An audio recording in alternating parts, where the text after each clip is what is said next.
Yeah, we don't we haven't done much work with Annie before, so I'm not sure exactly. We rescued this back in the day when Dennis was on 10 Most Wanted. Came into our house. Yeah. Yeah, asked my dad, "Save me! Save me!"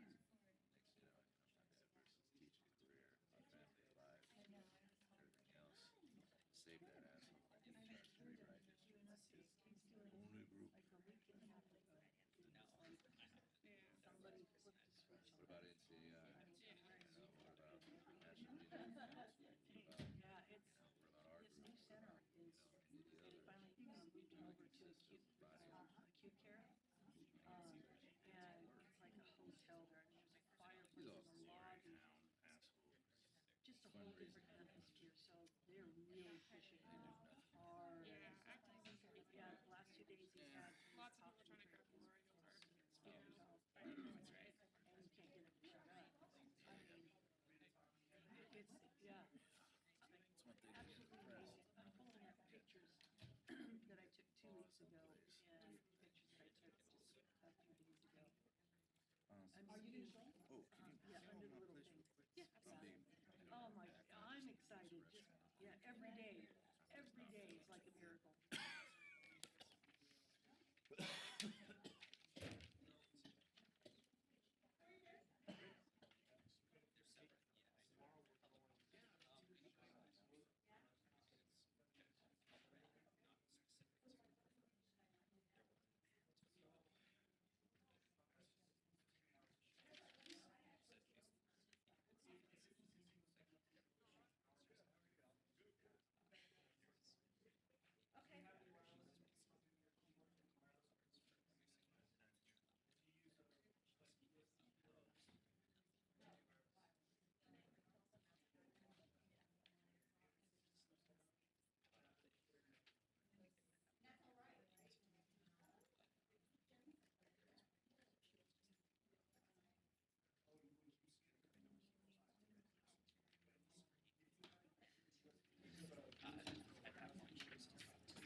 Good morning. Hello. How are you?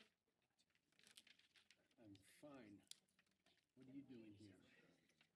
Just here for public comment. Same as you. Do you know that I've sat in that chair ever since this building opened? Oh, did not know that. That one, yeah, you're on the TV camera the whole time. Oh, okay. So you're breaking my record. Oh, I'm sorry. That's okay. You were here first. So what are you here to talk about?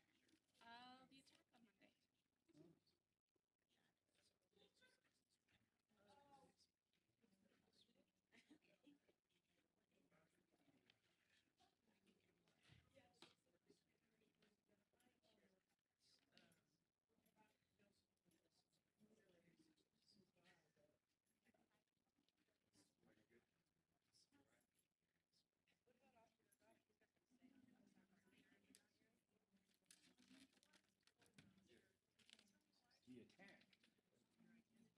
The attack. They're good. Yeah, good. How are you?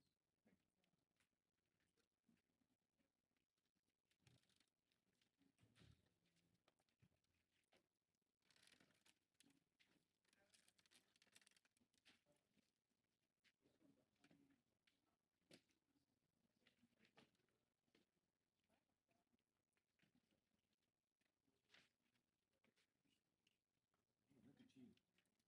Styling. Don't know if it's Sam Dene look, but they're more conservative. conservative Sam Denet look. Yeah.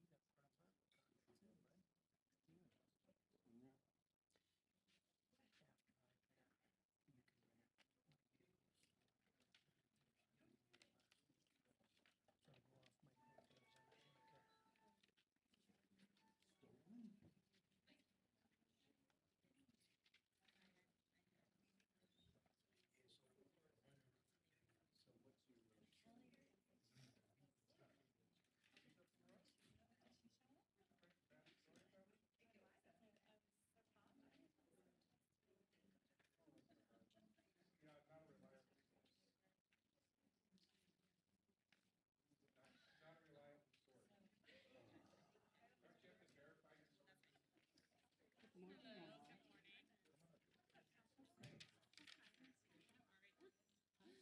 Hello, all. good morning. Yeah. And you know what? I think we can move each other. Been down with that?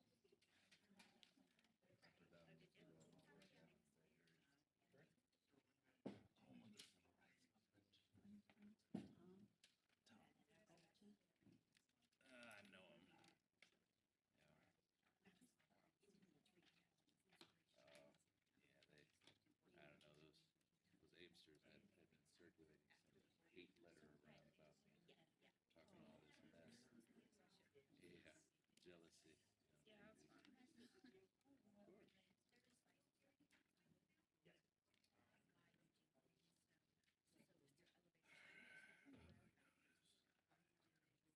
Yeah, that's fun. Of course. Yeah, I know your dad. I remember, Yeah. yeah, How you doing, hon? Quanah. I remember you when you were on the longest walk. We're not AIM. I know, but We're UNA. it was a longest walk to Oh, the second one. DQ.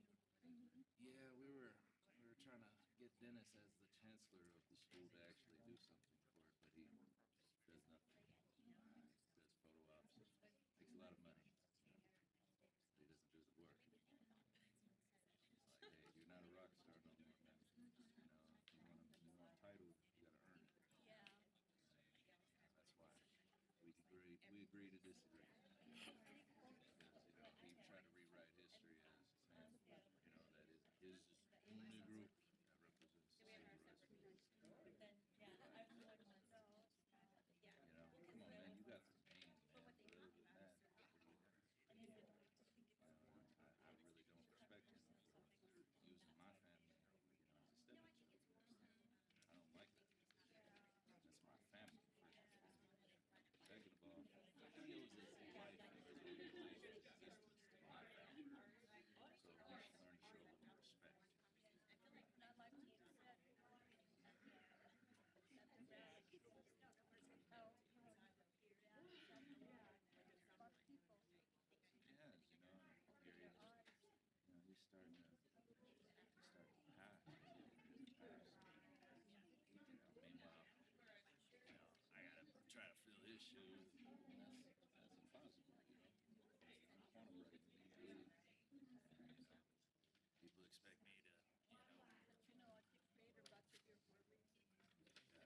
believe the free did, right? The song good. Really?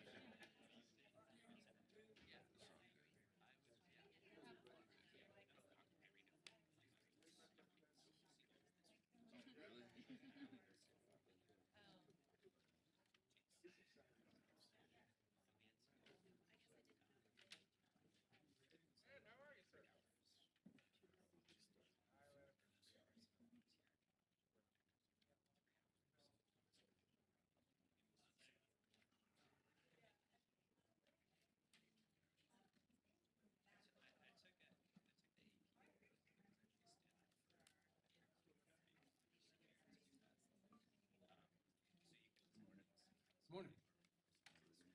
Great. Like that coat. Nice. Your name? Huh? Your name? Sir, you haven't heard that Sam character? I was telling your friend there. I've sat in that chair every meeting since this building was open. Not that I'm asking to get it back, because I'm comfortable here, but I'm ambidextrous. She's on. See that camera right there? It's on me the whole time, except when I'm people don't know that.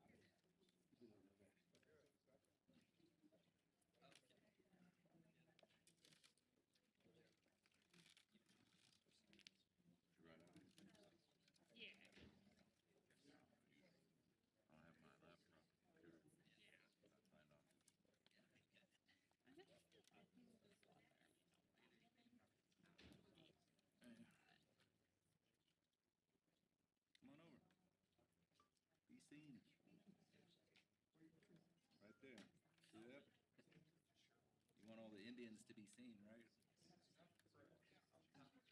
You gonna talk? Oh man, you're shy. I want all the Indians. Yeah. Oh yeah, so you can have my seat. No, that's not good. That's not good.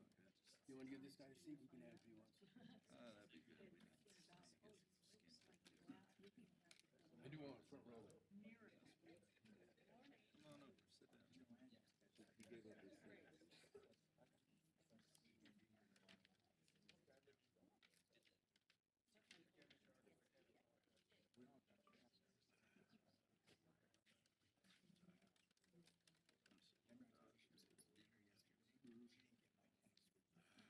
I'm alright, yeah. I know. You're the teacher, girl. No, I work for I can't Action. believe you talked to her. No, You it's know, Jen, and told me you Jen's did. a friend of mine, but. Oh. Is Mike coming down? No, he's not. No, you didn't. You told me you didn't.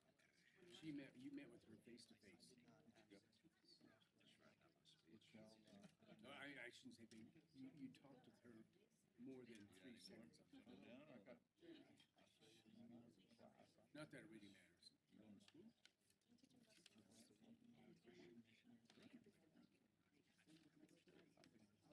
Did you say? I know, and that's why I can't understand why you would say.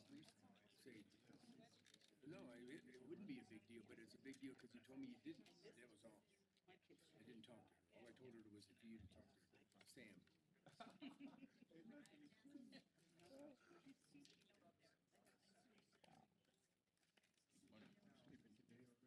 Man, I'm telling you. How you doing? How you doing, Ref? Thank you for coming. Yes, sir. I appreciate it. You know what? Yeah.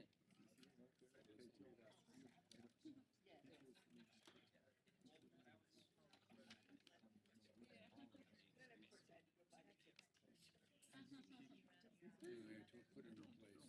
Oh, I am worried. I'm just like, God, yeah. You think I did? Get over here, Levi. I told you $1,000. Keep it calm. Don't agitate him. Don't get us thrown. We gotta get. We gotta. Yeah, what's the other one? But just leave it right now. We get more. I'm just saying. We're here to get something done. This isn't a photo op. Where's your, have that?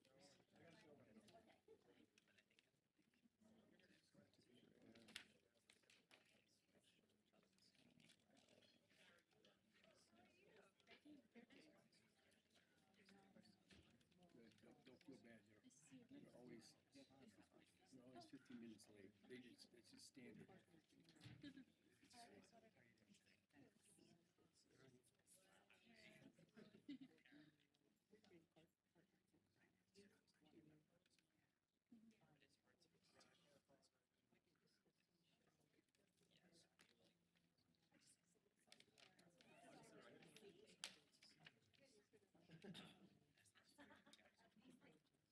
When you leave, Mom, maybe for,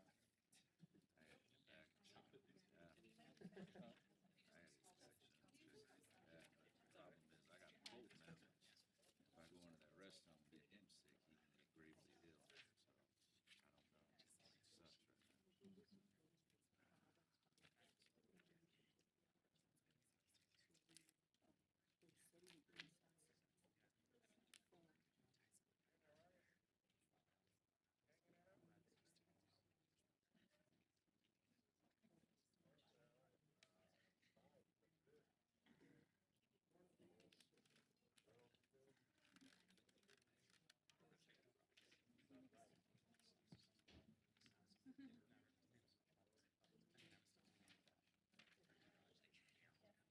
know. It sucks right now.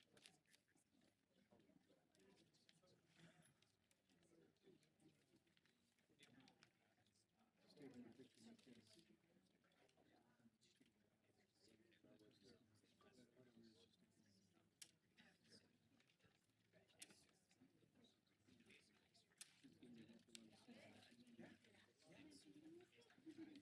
I don't know if he smiles or smirks.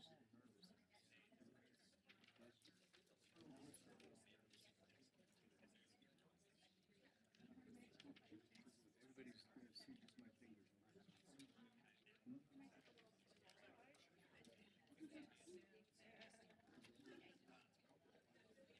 No, no, but if he's got goofy, these are just say that.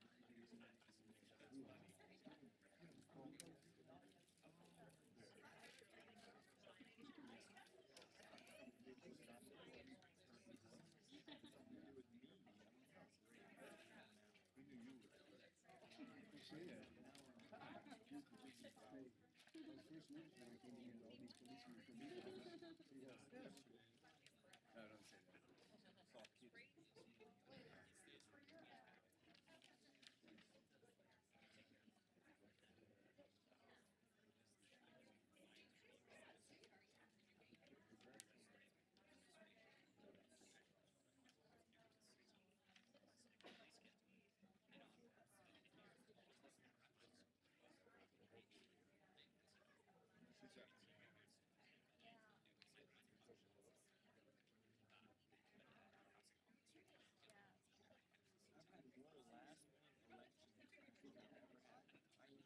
You ever had, you never ran for office before.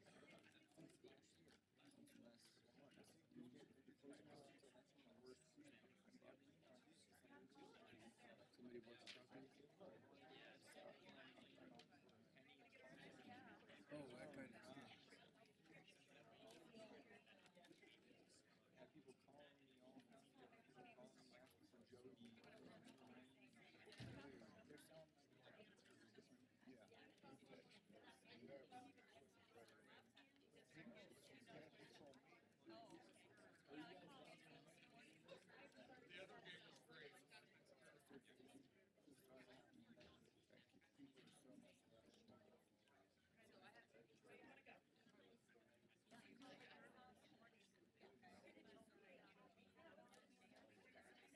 Oh, you did? The buck?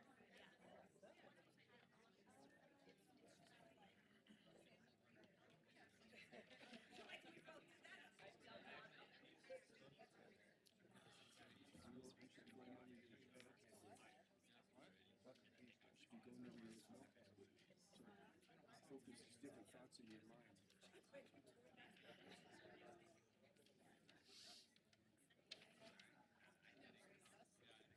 Why would she say, you're okay for me? She said, yeah, but I did the story the way you wanted me to.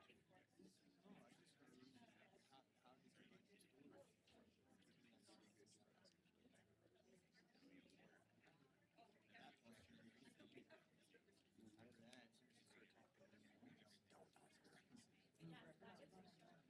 She said you did a good job. It wasn't a matter of that.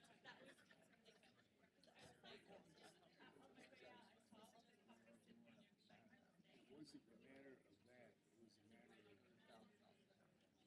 that too.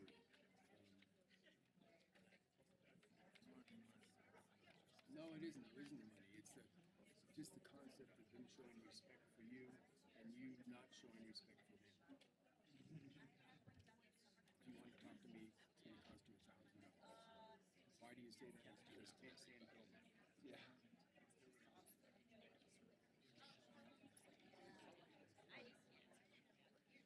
You get $1,000. You get $1,000 a week. More. What? Big guy?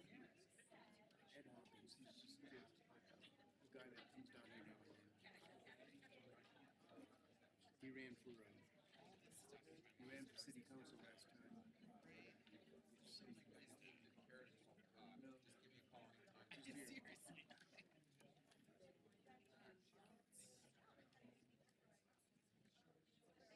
Is it mandatory that they show up at the meeting? It's mandatory that they be 15 minutes late. Yeah, I'm gonna be on the phone. Hey, Colonel. How you doing? Next time the Air Force serves. Ed's surrounded over there.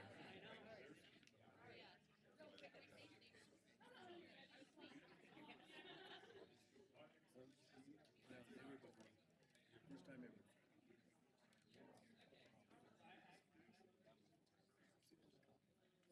Oh, did we get here first? I think so. Maybe not all of them.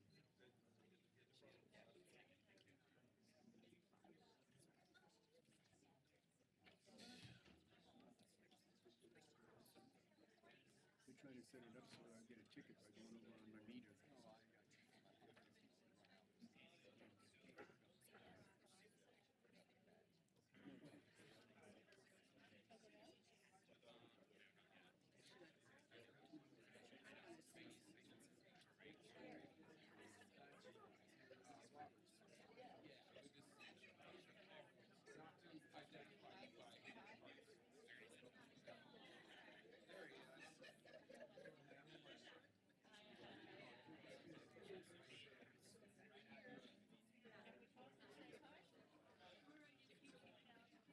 At a high school on the yeah, it's good. I teach there. I'm just part-time, twice a week. One today, and then I'm teaching 2 after school. I like it. No. Well, it's not full-time.